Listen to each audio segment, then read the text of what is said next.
நல்ல போகமும் சுகபோகங்கள், அந்த ஜாதகனை நல்ல நாணயம் உள்ளவனா சமுதாயத்தில் அந்தஸ்து கௌரவத்தோட உயர்ந்த அந்தஸ்துல அவனை வாழ வைக்கும். இது தவிர வீரியம் உண்டு, அவன் காரியத்துகளில் வெற்றி அடைவான். எந்த காரியத்தில் எடுத்தாலும் அந்த காரியத்தை முடிக்காம வெற்றிகரமா முடிக்காம ஓய்வு பெற மாட்டான் அப்படின்னு அர்த்தம்.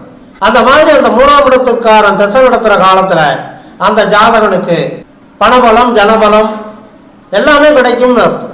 வெகுஜன ஆதரவு, அதன் மூலமா காரியத்தை முடித்துக் கொள்ளக்கூடிய வாய்ப்புகள், வெற்றி வாய்ப்புகள் எல்லாம் அந்த ஜாதகனுக்கு அந்த 3ஆம் இடத்துக்காரனுடைய திசை நடக்கிற காலத்துல கிடைக்கும்னு அர்த்தம். அதே நேரத்தில் அந்த மாதிரி அவனுக்கு அந்த தசாபுத்திங்கிறது வெற்றிகரமா அமையணும்னு சொன்னா அந்த கிரகம் அவனுடைய ஜன்ம ஜாதகத்துல 3ஆம் இடம் 7ஆம் இடம் 9ஆம் இடம் அல்லது லக்னம் இந்த ஸ்தானங்கள் அமர்ந்து பலம் பெற்று இருக்கணும். அப்படி இருந்தா தான் அந்த மாதிரியான வெற்றி